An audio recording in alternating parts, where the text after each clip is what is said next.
Diabetes tipo 2 y células madre. Yo sé que han oído muchas cosas, que son células madre, que no son células madre, que ellas realmente no se transforman en ciertos tejidos, que sí se transforman en ciertos tejidos, que tiene que ser tratamiento de células madre, que la fracción vascular estromal es otra cosa, que la médula ósea, si la usamos en su generalidad, no son solo células madre, sino que tiene otras células, y todo eso es verdad.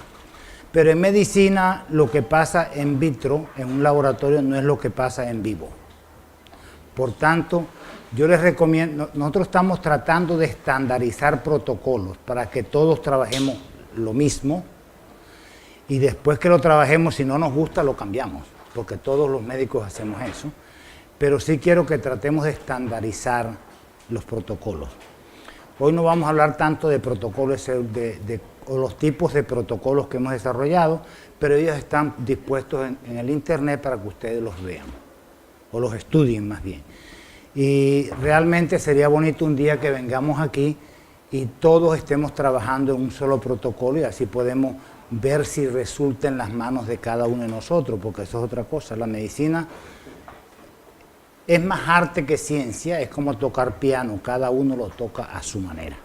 Y cada uno usa células madres a su manera y le agregamos un toque personal siempre, pero queremos estandarizar. Si no estandarizamos esto, las aprobaciones de células madres va a ser más difícil, porque cada uno hace una cosa diferente y entonces no se pueden analizar datos de un lado para el otro. Y en medicina siempre han tratado que todo se haga estandarizado para que tengamos los mismos resultados en manos de muchas personas, de muchos médicos. Pero hablemos de diabetes. Realmente la diabetes es casi una epidemia hoy por hoy. Yo creo que los latinoamericanos es el grupo más grande en el mundo que padece de diabetes. No funciona esto. Espero que funcione. No. Necesito soporte técnico. ¿Quién me ayuda aquí? Porque no quiere funcionar. No sé por qué no. De pronto no está bien puesto.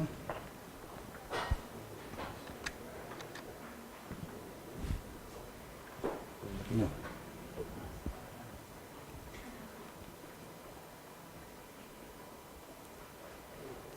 Ya, ok.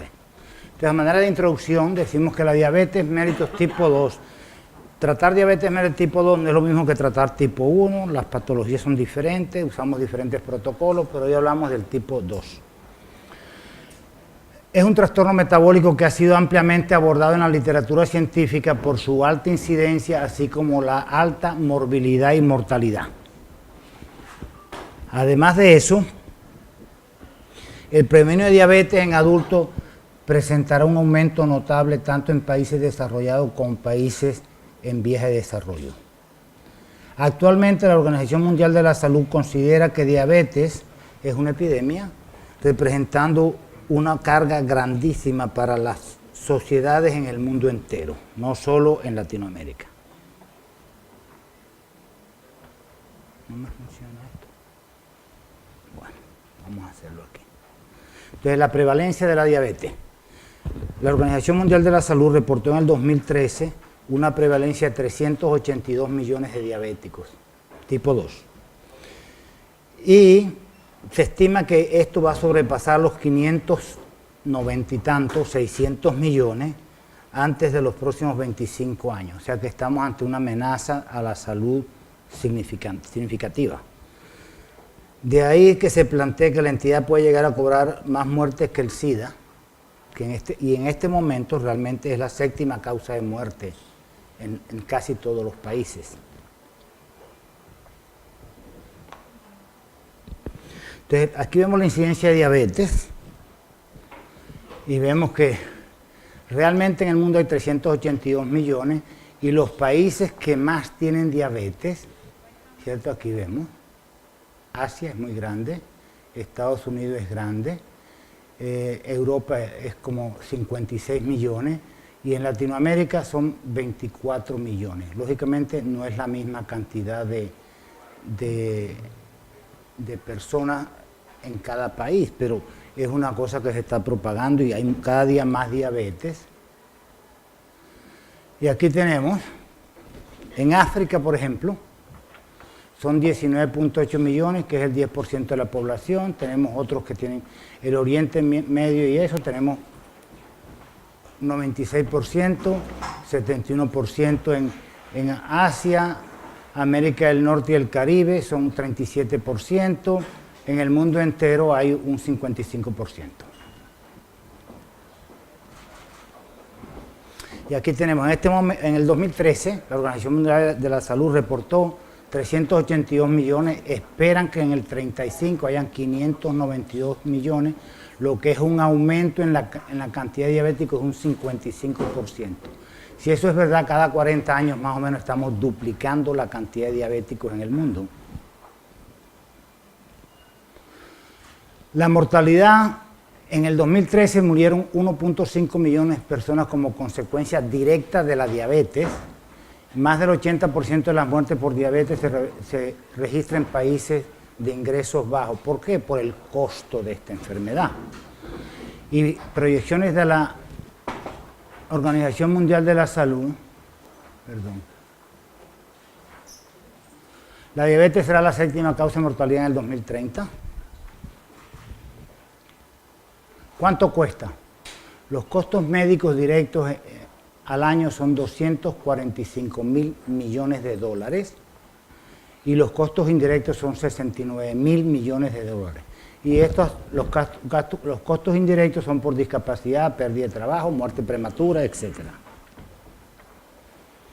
El objetivo de esta charla es evaluar la respuesta clínica de la aplicación de la fracción vascular estromal, que es lo que nosotros trabajamos, y plasma rico en plaqueta en pacientes con diabetes mellitus tipo 2. Vamos a caracterizar demográficamente los pacientes incluidos en el estudio, analizamos los datos de laboratorio y complicaciones que tengan los pacientes, vamos a comparar si testosterona la testosterona hace alguna diferencia en el resultado de esta trial que hicimos, o de estos estudios. ¿Por qué? Porque realmente en diabetes tipo 2, como entendemos, la insulina no es el problema. El paciente que tiene diabetes tipo 2 produce insulina normalmente como uno que no tiene diabetes, pero los receptores de insulina están bloqueados parcialmente o a veces totalmente por esta enfermedad. Y vamos a evaluar la evolución clínica después de la aplicación de la fracción vascular estromal con el plasma rico en plaqueta, que es lo que nosotros llamamos STEM-ProCell como procedimiento en general.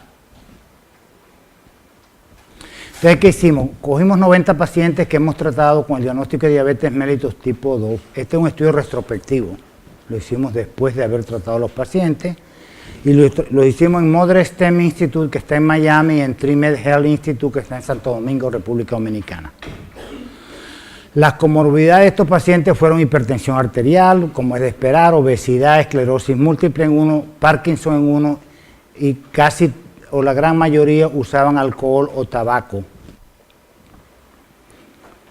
Estos pacientes fueron evaluados con historia clínica, un examen físico, le hicimos pruebas de laboratorio, incluyendo la hemoglobina A1C, química sanguínea, tiempo de protrombina y tromboplastina, testosterona total y libre y el PSA, por la creencia de que posiblemente la testosterona pueda producir cáncer de próstata, que hoy por hoy se está rebatiendo eso y parece que realmente la testosterona ayuda a los pacientes que tengan cáncer de próstata. Y hay muchos reportes de que antes realmente la idea era bajar la testosterona a cero y acabar con la vida, sobre todo de los hombres. Y hoy por hoy hay médicos tratando cáncer de próstata con metástasis con testosterona. Así que no se cree más, en gran mayoría de los médicos, que la testosterona sea perjudicial para la próstata. Lógicamente, si la testosterona fuera uno de los factores principales, los jóvenes tuvieran más cáncer de próstata que los ancianos, que tienen menos testosterona. Nosotros evaluamos de los 90 a 64 pacientes porque los otros se pierden.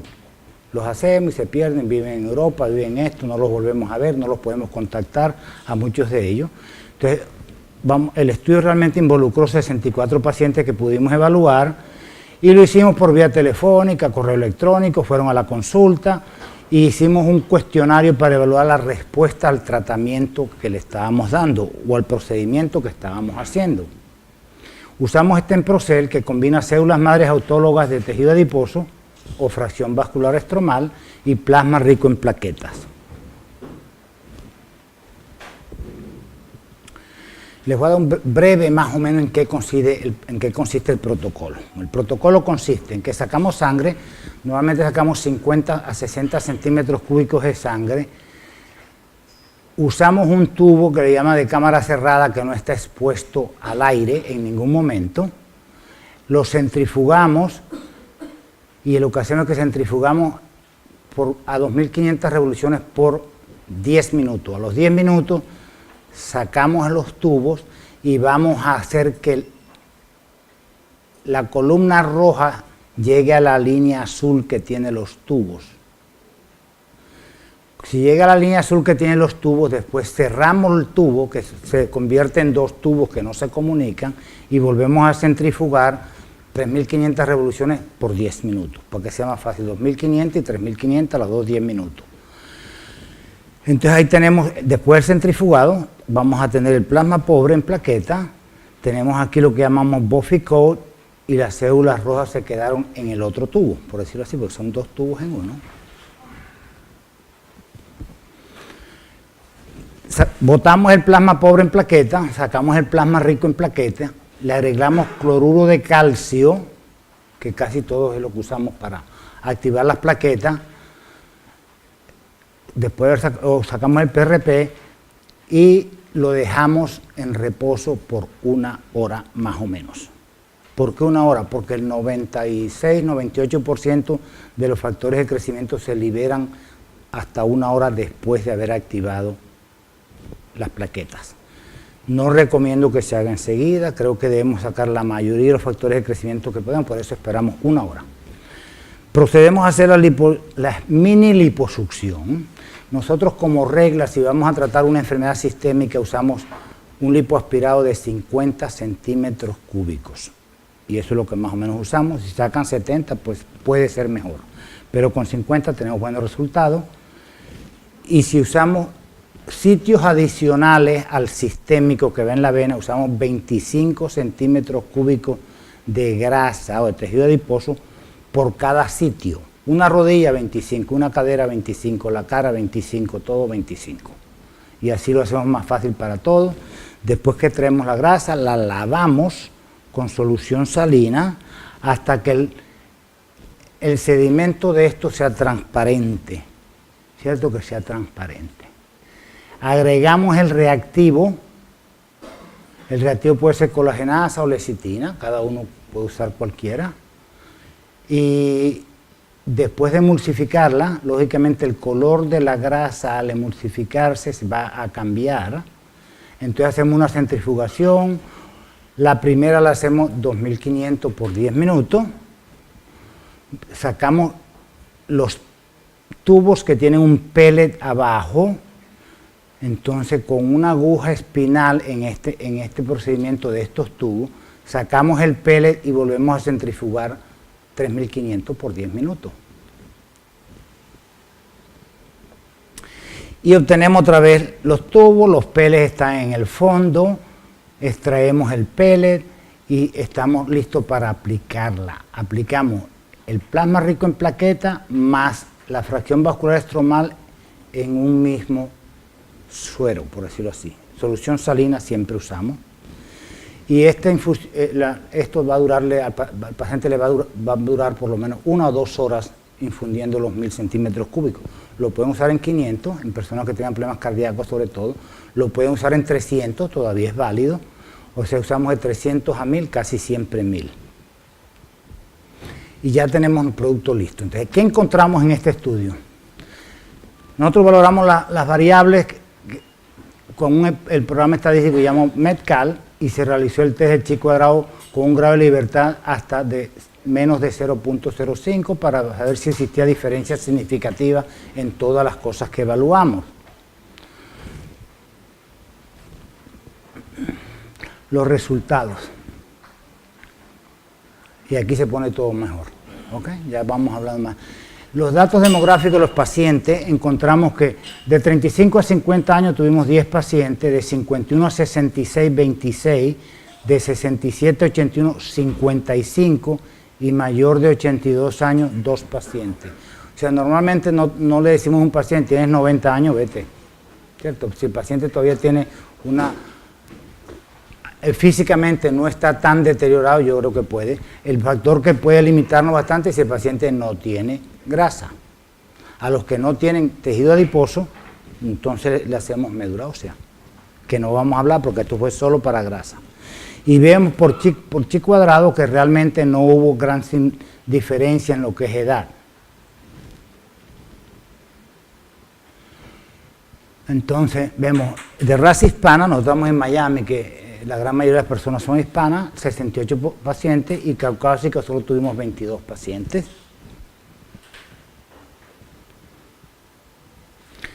Y miramos a las comorbilidades de estos pacientes. Hipertensión arterial eran casi la mitad de los pacientes, obesidad más o menos lo mismo, alcoholismo, tabaquismo, esclerosis múltiple, tenemos unos cuantos pacientes, y Parkinson unos cuantos pacientes.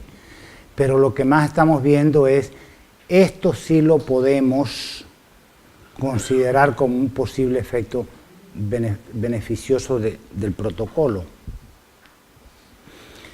Y vemos aquí, ¿de qué se quejaban los pacientes? ¿Cuáles eran sus principales problemas? Pérdida de peso, pérdida de memoria, pérdida de potencia sexual, muy importante, entumecimiento, dificultad para caminar, pérdida de visión, decaimiento, que era lo más frecuente. Casi todos los pacientes se quejaban de que estaban decaídos, no tenían la energía suficiente. Y si vamos a las complicaciones clínicas en estos pacientes, neuropatía, 60%, retinopatía, el 53%, enfermedad coronaria, 46%, disfunción eréctil, 30%, y teníamos pacientes que tenían nefropatías, lógicamente, accidentes cerebrovasculares y úlceras diabéticas. O sea, todos estos pacientes estaban en un estado de diabetes más o menos avanzado, que vamos a ver. Entre los laboratorios, antes del tratamiento, la glicemia promedio era 168 miligramos por decilitro, y después del tratamiento, que podía haber sido de 6 meses a 4 años, por decirlo así, después del tratamiento, la glicemia bajó a 140, la hemoglobina glicosilada de 9.2 bajó a 6.6. Muchos de estos pacientes habían disminuido ya la cantidad de medicinas que usaban para controlar la diabetes. ¿Y qué encontramos? Encontramos que remisión fueron 4 pacientes que dejaron todas las medicinas, incluyendo insulina, que es el 6.2% de ellos, de los 64 que realmente seguimos, ¿no? Hubo gran mejoría en 40 pacientes, que es el 62%. Gran mejoría consideramos un paciente que había disminuido las medicinas que estaba usando más de un 50% y la glicemia estaba controlada. Consideramos que menos que eso no iba a ser muy significativo, por decirlo. Entonces, si había bajado la medicina en un 20 o 30%, no lo consideramos gran respuesta, que podríamos haberlo hecho, ¿no? Entonces vemos aquí, total los pacientes fueron 64, de los cuales el 70% de ellos recibieron testosterona porque tenían el nivel de testosterona menos de 400 en los hombres y las mujeres tenían menos de 20.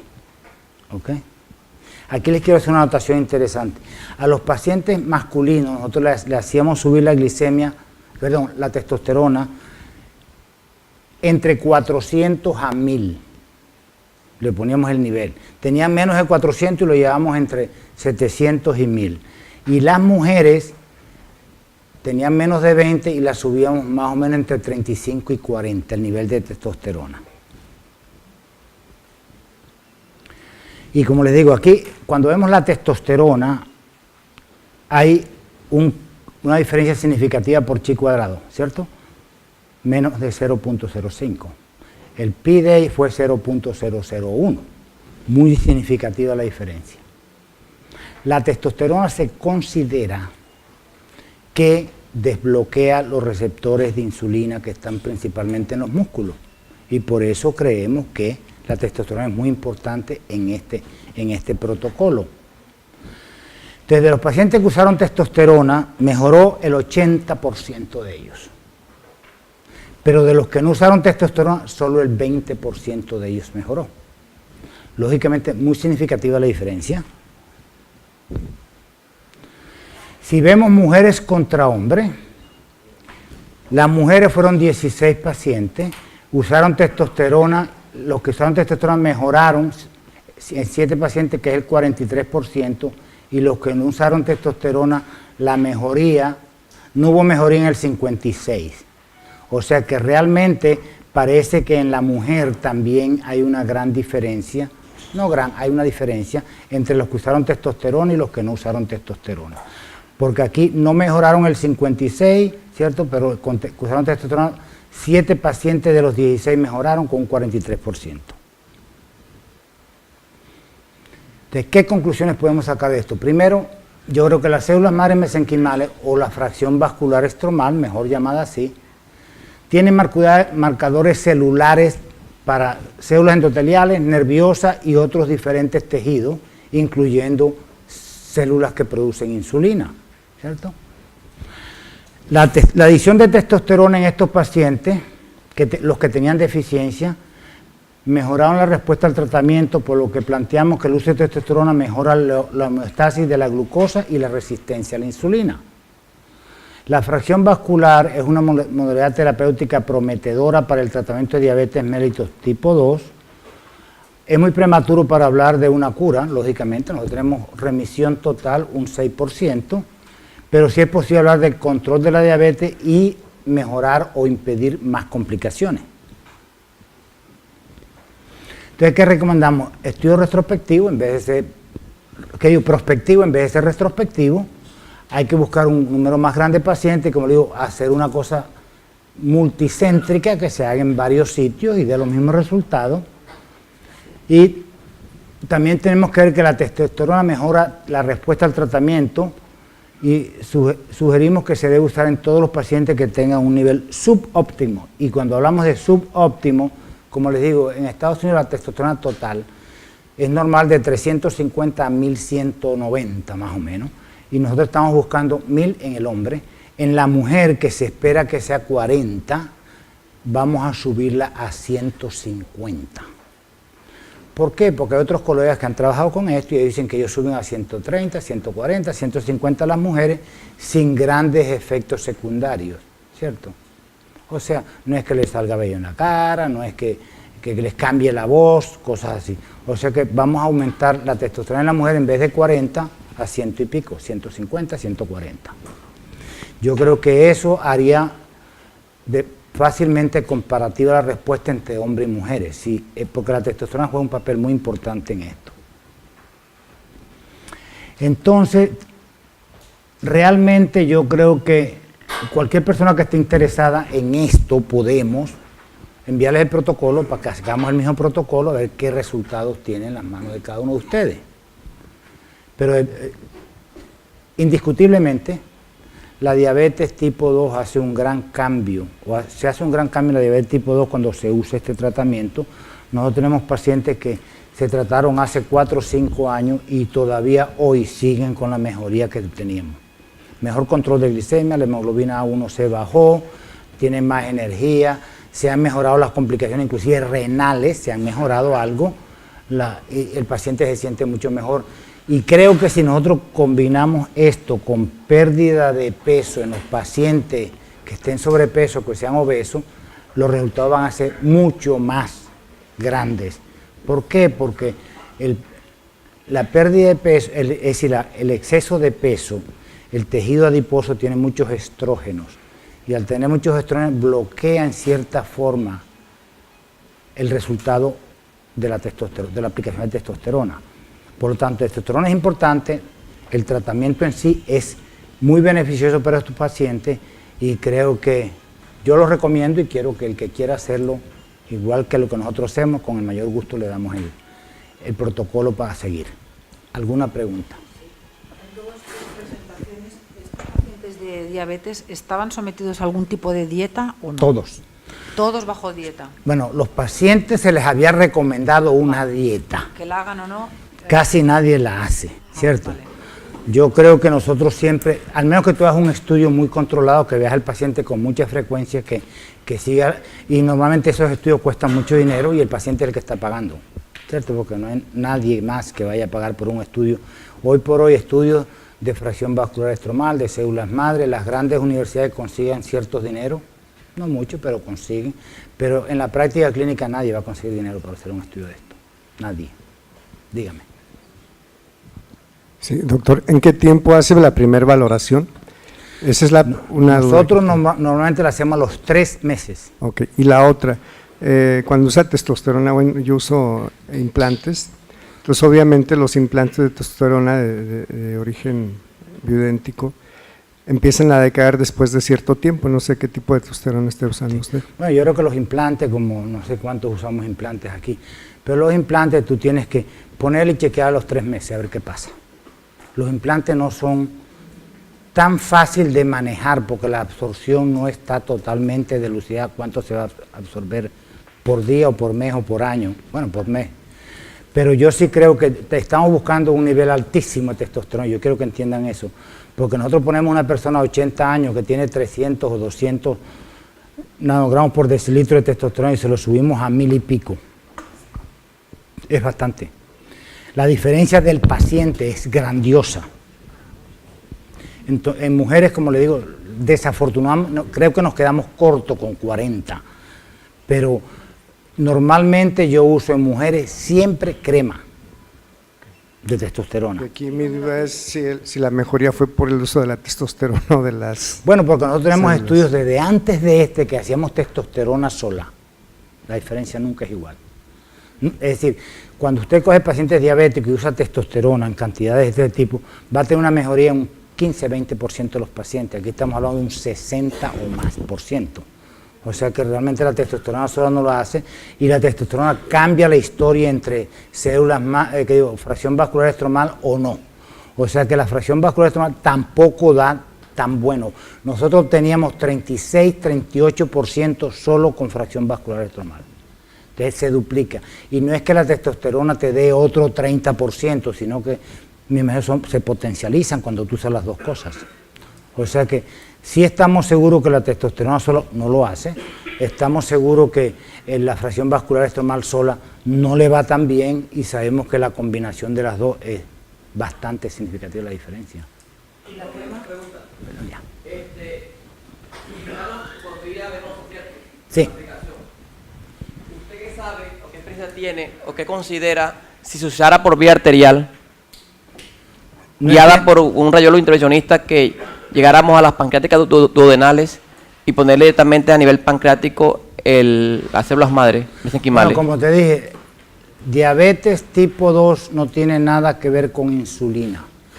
Todos estos pacientes tenían nivel de insulina en ayuna. ¿Por qué en ayuna? Podemos hablar sobre eso. Y todos ellos, si estaban en insulina, le hacíamos el C-péptido, ¿cierto? Para ver si la insulina ya lo producían. Y los pacientes de diabetes tipo 2 normalmente producen suficiente insulina. Y el daño está en los receptores. En diabetes tipo 1 sí podría ser una gran diferencia. Yo no creo que las células madre tienen que ser inyectadas directamente, así lo hemos hecho en casos. Nosotros tenemos pacientes que hemos inyectado en la arteria pancreática y tenemos pacientes que se han inyectado por la paroscopia en el cuerpo del páncreas mismo. Una diferencia. Yo sí creo que lo que llamamos del homing de las células madre que van al sitio donde se necesitan, tenemos que aceptarlo. O sea, si una persona tiene una lesión en una parte del cuerpo derecha, las células madre van ahí a esa lesión mucho más que a todo el resto. O sea que si hay algo en el páncreas, que tiene que haber algo, porque estos pacientes de tipo 1, pues, de tipo 1, ellos tuvieron una infección viral, parece, y destruyeron las células que producen insulina, o sea, tienen algo de inmunidad. Entonces, si le damos un tratamiento en la vena más que en la arteria, creo que va a jugar mejor el papel de la inmunidad, porque puede regular la inmunidad y dejen de matar estas células. pero de que yo he visto muchos casos, uno los inyecta en la arteria hepática porque dicen que ahí es mejor, otros los implantan en el omentum y los cubren para que las células estén ahí. No he visto ningún estudio que haga ninguna diferencia hasta ahora entre una cosa que se aplique en el órgano, es como en la arteria renal. Si tienes un paciente con falla renal, le inyectas en la arteria renal, no hace ninguna diferencia que si lo inyectas en la vena. Normalmente no hay diferencia.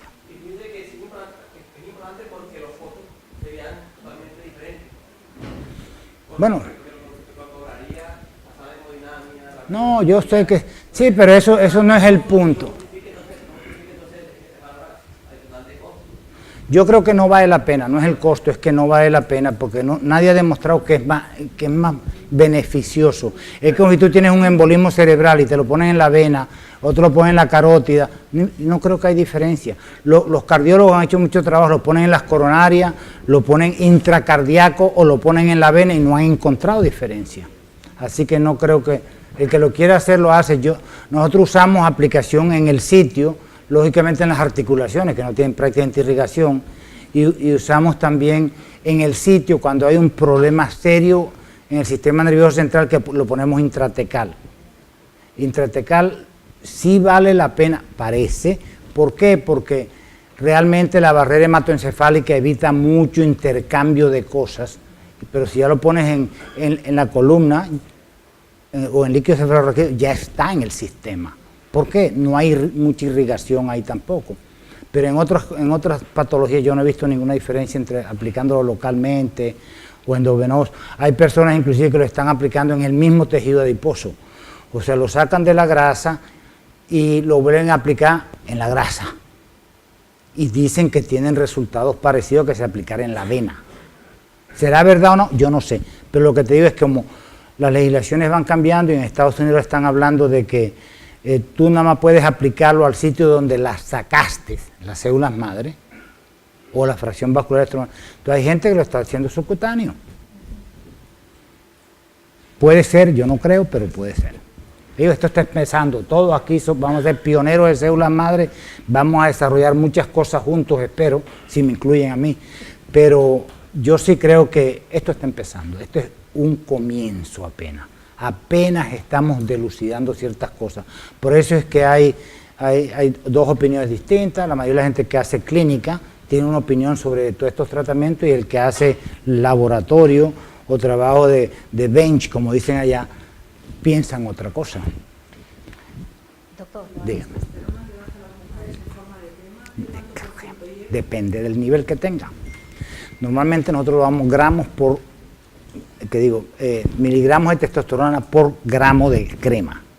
Y en las mujeres usamos de 5 a 20. Y en el hombre de 20 hasta 50 o 75, si lo usamos en crema. No siempre, si el hombre tiene un nivel de testosterona en 200, yo prefiero inyectarlo. Intramuscular. Semanal, diaria. La crema es diaria, más costosa. Muchas veces le sale un poco de vello en esa área a las mujeres. No, la mujer se la va a aplicar en los muslos, en la parte interna, en los brazos, o se la va a aplicar en la parte del cuello. Y puede cambiar de sitio todos los días si quiere. Doctor, ¿observa cambios virilizantes con el tratamiento tópico de la testosterona? ¿Qué pasa? ¿Observa cambios virilizantes en la mujer? Muy poco. Yo he tenido un paciente que desarrolló un poco de vello, y se sienten tan bien porque la testosterona te da mucha vida, que muchas mujeres me dicen, no, yo me lo saco mejor, no me la baje. ¿Cierto? Doctor, así ¿cuántas aplicaciones hace usted? Una. ¿Solo una? Una. Yo hago una y espero. Si el paciente a los 3 meses no tiene ninguna respuesta, ¿cierto? Normalmente le digo, mira, parece que no va a funcionar, hay que esperar, ¿cierto? Hay que esperar, pero no se lo quiero repetir porque si no funcionó, yo todavía no estoy seguro que el segundo funcionará o el tercero o el cuarto. ¿Y qué daño habría si se lo pone uno a los 2 meses? El paciente dice, póngame ninguno. Lo único que podría limitar es que a veces parece que no vale la pena repetir una lipo en la misma área hasta los 6 meses. Pero si tú le sacas una vez de aquí, otra vez de aquí, otra vez de aquí, se la puede dar cada semana. Yo no creo que tenga ningún problema. Yo sé que en China usan mucho eso, 14, 10, 12, 15 tratamientos. No conozco realmente porque no hay gran cosa escrita de ellos que expliquen por qué lo hacen con tanta frecuencia y si tienen mejores resultados, dando 3 o 4. Yo tengo un amigo en Estados Unidos que él es ortopedista y él aplica fracción vascular extrahumanar en las articulaciones y al mes le da PRP y al otro mes PRP y al otro mes PRP. Él dice que le da muy bien, a mí me va bien con uno solo, yo no hago nada. Yo le doy un tratamiento y en articulaciones el resultado positivo es 97%. Y yo creo que las otras no se mejoran porque psicológicamente están acostumbradas a decir que tienen dolor, tienen una ganancia secundaria, entonces siguen con su dolor, tengan o no lo tengan. No tenemos todavía algo que mida qué tanto dolor tienes. Claro. Pero Gracias. Ok. Dígame.